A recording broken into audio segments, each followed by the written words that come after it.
convene the meeting. The recording has started. Great. We have a quorum. Can we all rise for the Pledge of Allegiance? There is a flag behind Deputy Chief. I pledge allegiance Allegiance to the flag of of the United States of America, United States to the United republic States of America, which Republic, stands one nation, under God, under indivisible, God, with under liberty God, and justice for all. indivisible, liberty and justice for all. Please ending for a moment of silence and prayers for those who have fallen in the line of duty and for Commissioner Ackley's health and his family.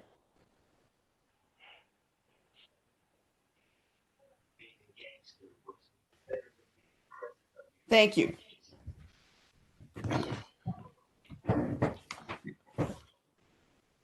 And I need a motion to approve the minutes.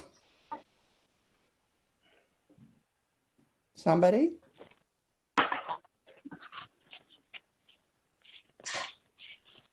You have to unmute to voice. Joe has stepped away. I'll move.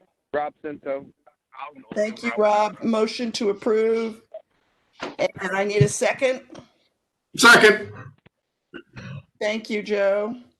Any discussion? All in favor Aye. of approval of the minutes? Aye. Aye. Opposed? Aye. Okay. Chairman's report. I actually don't have anything this month. I have been in recovery mode from hip replacement 4 weeks ago. And so while I've talked to the chief a few times, it's been generally in town business, not so much fire commission.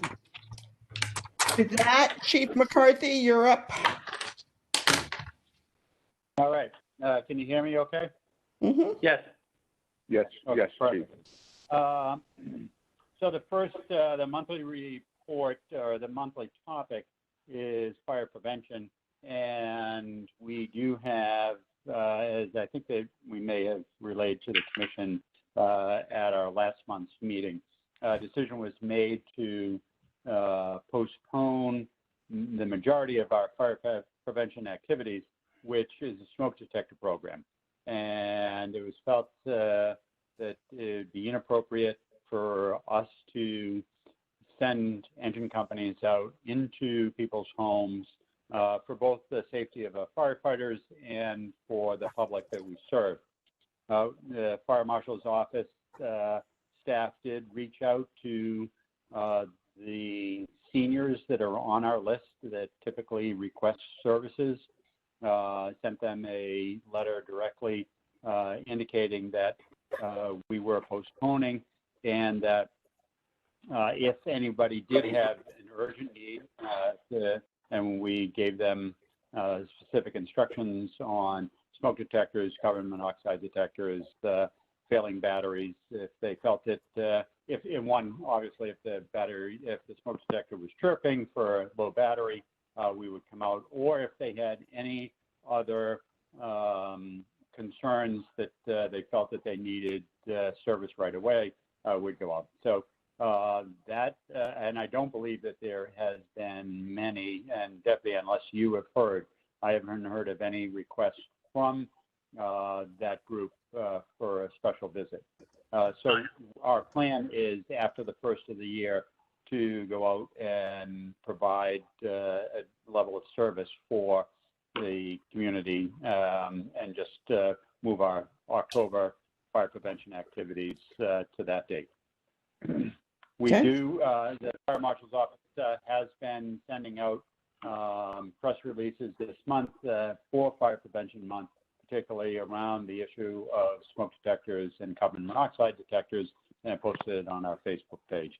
We do find, and I think that this is true of most civic and public service organizations, governments, there is very little in the way of press. I mean, the traditional press, media coverage from press releases anymore. It's really, the new reality is if you want to get your message out, you would create your own network. Chief, we just lost you. Can you hear me now? Yes. I didn't do anything to my phone, so I don't know if Deputy, if you saw something on your end. Anyway, so we find, I'll just repeat the last part of that. In order to get the message out, you have to create your own network and social media, create a following, and similar to what you see the first select woman doing with their regular updates on COVID. Create a path for following and be religious about getting that message out. We do have a very good public information officer, Lieutenant Bob Smith, has been very active, not only for the general department business, but also for COVID.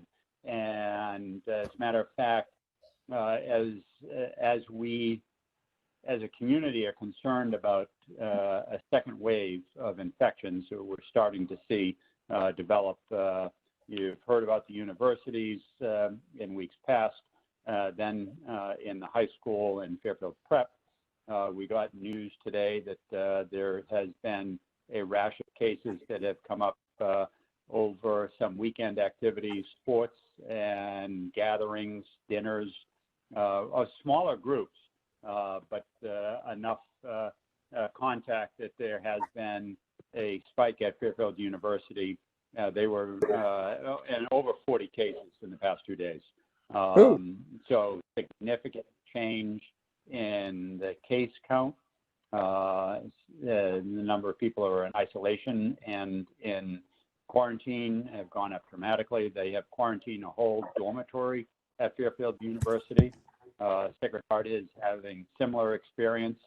Our Fairfield Public Schools are struggling. All of that is background to the point that I wanted to make about Lieutenant Smith as a PIO. We decided to mount our own campaign, do your part, wear your mask. There is a local, you saw the video from the 9/11 ceremony that a local resident had produced for us. We have hired him to help.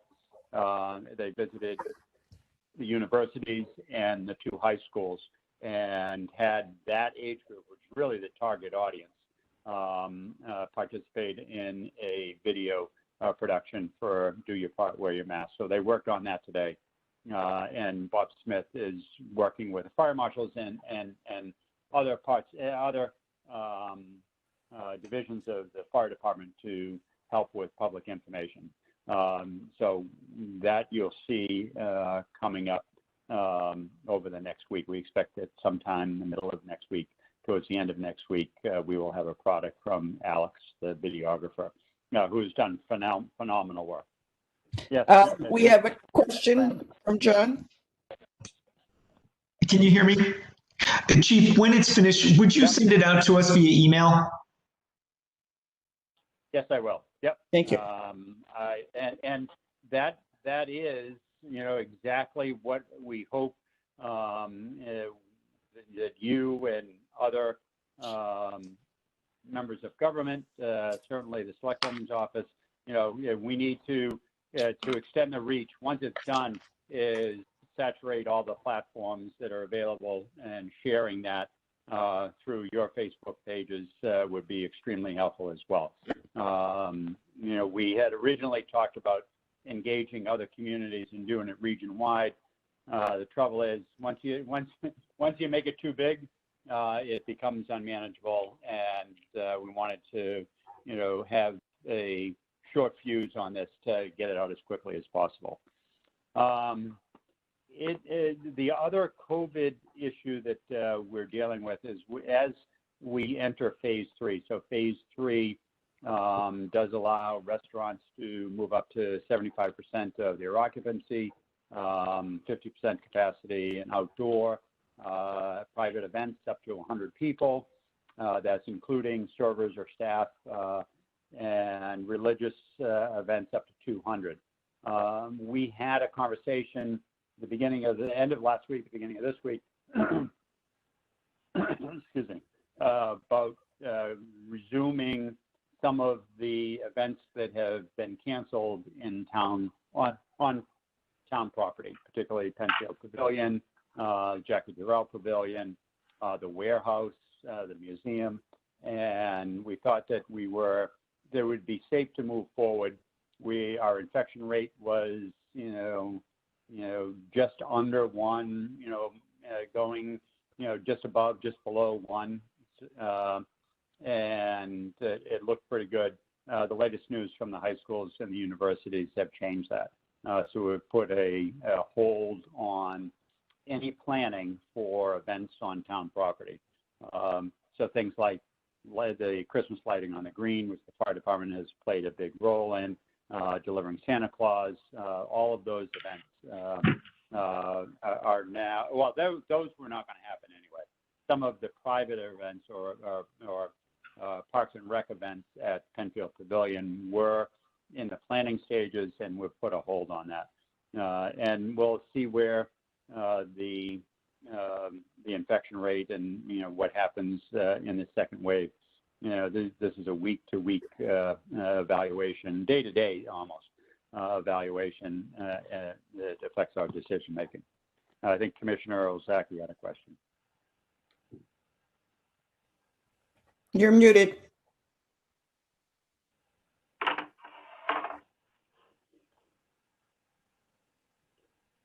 My unmute button wasn't unmuting. I think I was muted by the master muter. Okay, I unmaster muted you. Sorry, sir. That's okay. That's okay. I think people in my office would love to have that button. Chief, as far as events and stuff, and I know it's not sponsored, there really isn't a town sponsored one, but what have you heard the selectmen's concern or whatever with Halloween coming up? Yeah, so we've put out some guidance. The planning committee has been meeting to review Halloween. It follows the CDC and state of Connecticut guidance, which really discourages house-to-house trick-or-treating. It is, encouraging family-oriented events, small groups, small cohorts of those people who are spending time together already and not going to strangers' houses. No trunk or treat, no Halloween on the green, none of the town-sponsored activities that typically surround Halloween. So that's the position, and I'll forward to you the guidance document, not a guidance document, an announcement that has been developed by the department to support the town's position on Halloween. Does that answer your question, Joe? Yeah, it does, and jumping ahead, but as long as we're on the subject here, I got a note from the president, Pete Stansfield, over in Stratfield, saying that this year the department will not be participating in Halloween purposely because of that. I know a couple of commissioners know. We put together bags of stuff, and we give out 1,200 bags of candy and fire prevention stuff. So we will not be doing that this year. I know they sent me a note saying that that's not going to happen over there. But anyway, I just was wondering what the other half was, as long as we were talking about COVID, what the town was planning on doing, and whether not to encourage door-to-doors, and whether or not I should leave my light off at home. If you do not want folks, and that's part of the guidance, is to turn your light off if you're not going to participate. And I think that has always been the practice, that folks who go out or choose not to participate in Halloween just turn your porch light off. The other thing, Chief, Chief, just a minute though. Just so you know, I just got a members only to be announced to the public. I think they're controlling it by tickets, but the museum announced a haunted cemetery tour in the burying ground Yep. by them, but I think they're going to control it by the number of tickets they sell. Yeah, so we have, part of our responsibility for emergency management is to review all of the events that we learn about. The public ones that we can control if they are on town property. We are not issuing any tent or temporary liquor license permits unless the event is reviewed. That's something that falls to me or to the planning committee. The museum, we got their plan, and as you point out, it is by advanced sales only, and no walk-up, and they are limiting the number of people on each tour in order to ensure social distancing. I met with Mike Jelly and Allison Burris from the museum today to talk about future planning, because today the phase 3 reopening guidelines were put, the sector rules were put into place. And so I wanted to make sure that because that is a licensed town property, they do have some latitude, but we asked them to coordinate with the town on events that they hold there, and all of them have been outside. A couple of weddings, I think there's 2 this weekend. They held High Holy Day services for Shabbat of Fairfield, and there is another couple of events. So I met with them today, and they're doing their, and just all the nonprofits are really struggling financially, and all of their sources of income usually revolve around renting their facilities for events or holding events themselves. So they are proposing to do the train show in December and late December and January. And again, similar to the Haunted Tour, it's going to be by advanced sales only and restricted by a time limit. So you would buy a ticket to go to the train show for a 45-minute period. When that 45 minutes period's up, you'd have to leave. We're working with Pilot House, which owns farm property up on Merwin's Lane. They do a haunted night and some outdoor activities over a number, usually over a weekend or 2. They extended it for 4 weekends in order to spread the crowd out more, and we've been working with them to provide guidance on advanced sales. Their system wasn't set up for, collecting payment online and registering for a specific time. And in their free their free online registration couldn't handle all of the variables. So we've been working, and those are some of the challenges that have been helping people to work through. And we had a discussion today about, how do we help the community? And part of them is 4 phases of emergency management. The last is recovery. And how do we make sure we can do a great job in mitigation and prevention and response. If we don't do a good job in recovery, then all of that is for naught. And there is some national statistics about 45% of businesses that close due to a disaster never reopen. It's a staggering number. And that's nationwide, and that's all different types of economies. Fortunately, the economy in Fairfield is very strong and will not suffer that same level of business interruption and closure. However, there is a number of restaurants that have closed, number of businesses that have closed, and we're working with our planning team and economic development to find ways to assist them and give them all of the advice and support that we can, particularly restaurants opening up outside dining spaces. And again, a conversation that we had this week was year-end philanthropy. And do we do something overtly to encourage philanthropy to assist some of those civic organizations or nonprofits that are really struggling and don't have any opportunity to raise funds to sustain their operation. So more work to come on that. So if there are no questions on that, I'll move on to the budget report. Okay. We are anticipating, nope, you're muted. You skipped the recognition of firefighter Chaplinsky? Oh, I did. I'm sorry. I'm not wearing my glasses as I'm going through the agenda to my own at my own risk. So firefighter John Chaplinsky retired last week, and he worked his last night. A number of us went up and saw him on his last day, and his family came on his last night after just under 30 years of service to the town of Fairfield. And as I have relayed to you a couple of different times,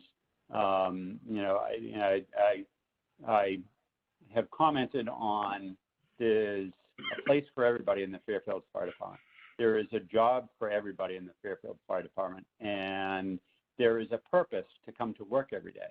And it's our responsibility as chiefs and management to make sure that we are providing those opportunities for firefighters and officers to apply their skills. And John Chaplinsky is a perfect example of that.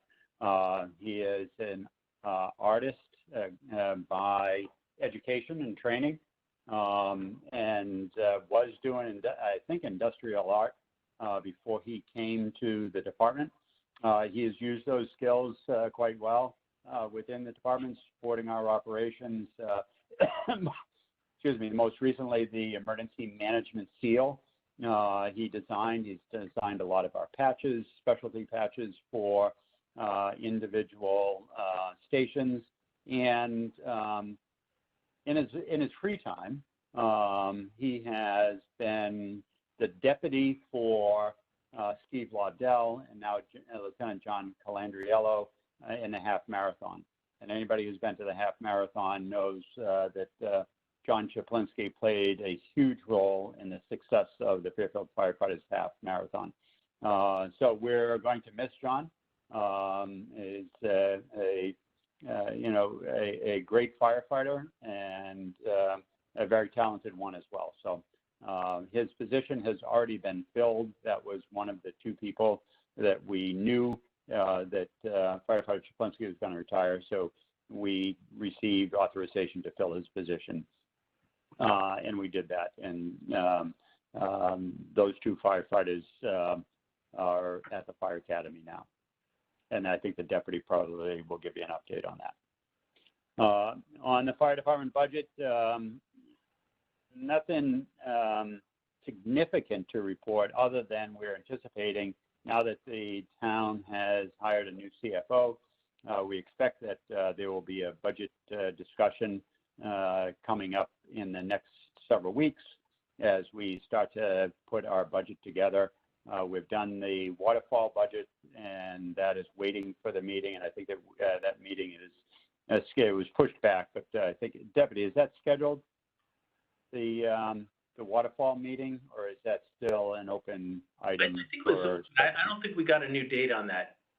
Yeah, I don't think we have. But we are anticipating that next year's budget, given the challenges of the economy, will be a very difficult one. And as you may notice in the fire marshal's fees, that we have a net receipts for the month of $27,000. Certainly not on pace for the nearly $500,000 that we had discussed when we put the budget and the revenue projections together. One of the budget considerations that we need to discuss as a commission, once we've gotten guidance from the town, is how this impacts the staffing requests that we made last year for the fire inspector that had a lot of support. Certainly a lot of support from the Fire Commission. I think a lot of support to the point that the Board of Finance, the Board of Selectmen, Board of Finance, were looking for ways, despite the downturn in the economy due to COVID, by the time they got to approve it, we're really trying to find a pathway to authorize filling that position. But it wasn't, the economy just, the bottom fell out. And we're not showing gross receipts to support our request this year. So we're going to have a challenge when that comes, but, more to come on that later. We are watching developments. There's a number of big projects that are still in the pipeline. Alumni Hall, the hockey arena at Alumni Hall at Fairfield U, the hockey arena at Sacred Heart, Thorpe Street development. I talked to Commissioner Stinto today. That's probably something late in the second quarter next year, or maybe the third quarter, which puts it in the next fiscal year.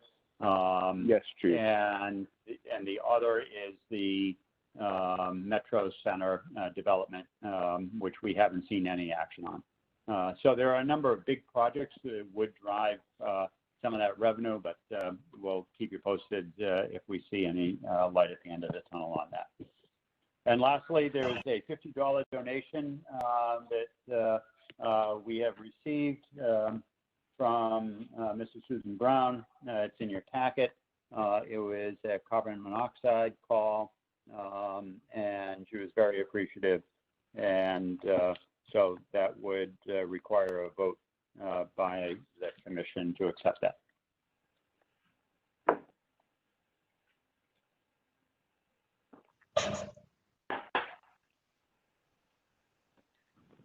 Let's vote. Dorothea, you were muted and still are muted, and I know John had a question before we got to the vote. And John, you're muted.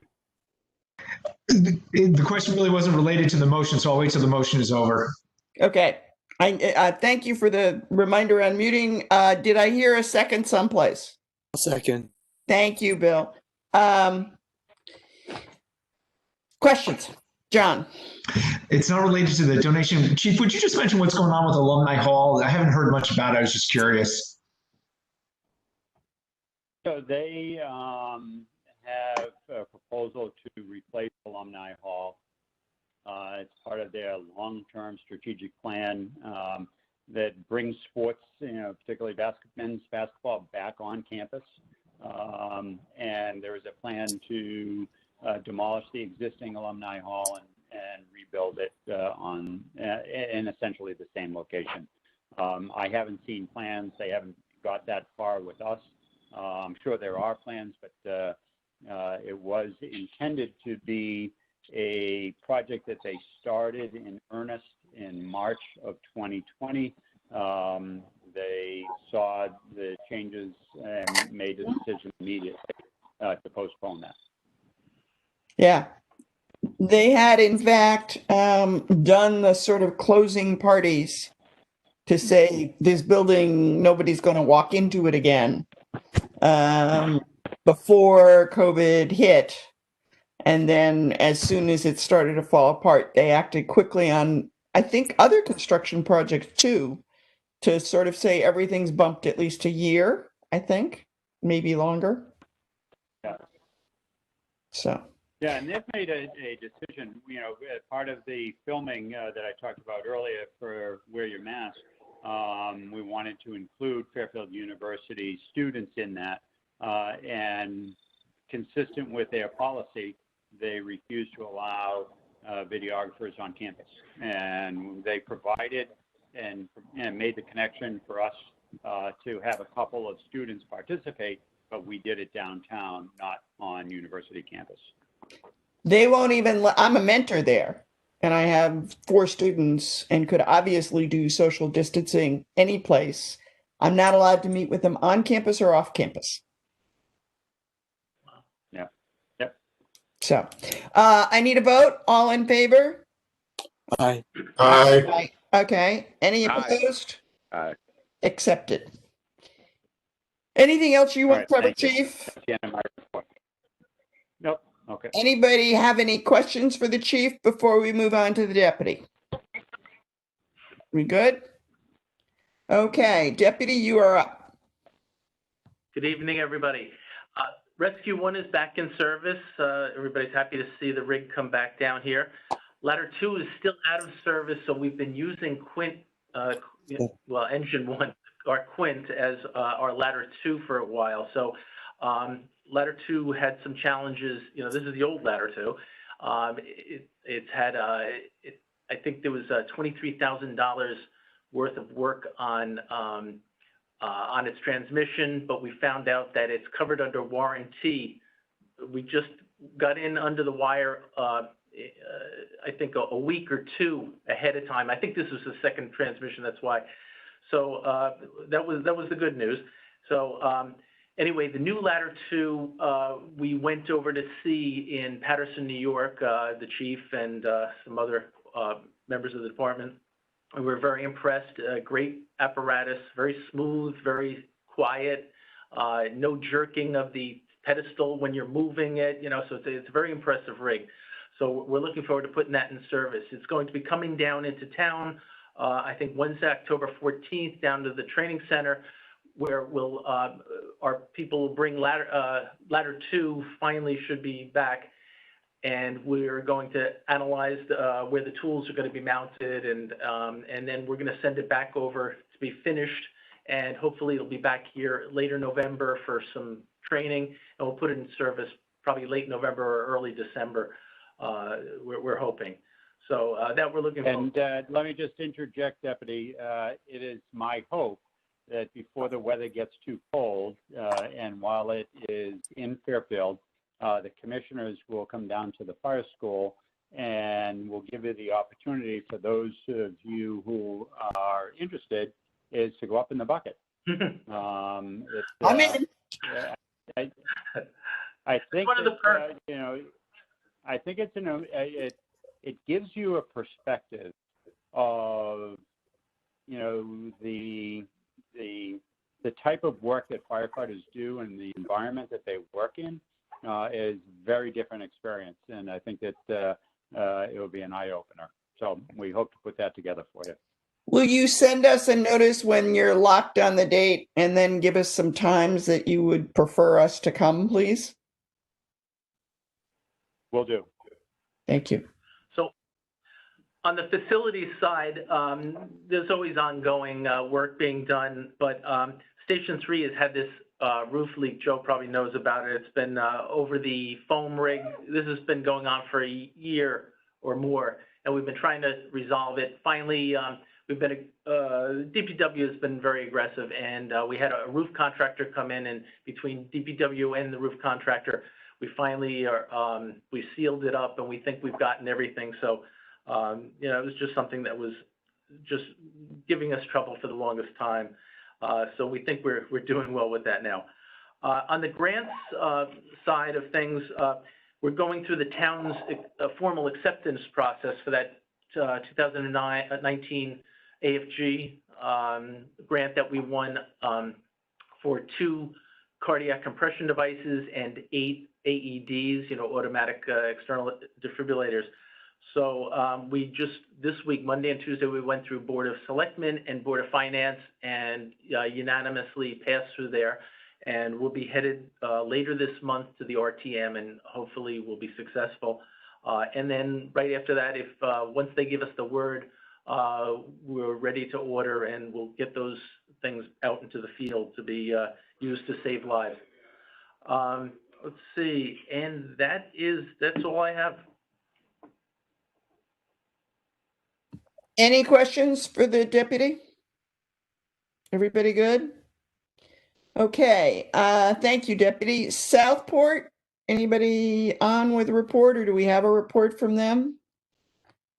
No. Stratfield, we already heard about the Halloween. Anything else? No, that's the only thing they informed me of. And I don't know if people realize it. I just found this. If you press and hold your space bar, it unmutes you. Yeah.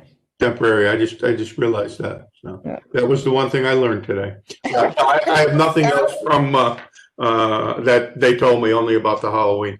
So okay. Local 1426. I don't believe they're on. Okay, Norma, I believe you are on in terms of CERT. I am on. Shall I proceed? Yes, go right ahead.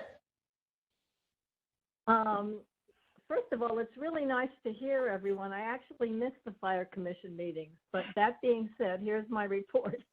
There is a virtual CERT basic training that's scheduled to start the end of October, which I know it sounds odd, but the state is giving the CERT teams guidance that they need to be doing the training virtually, not hands-on at this point.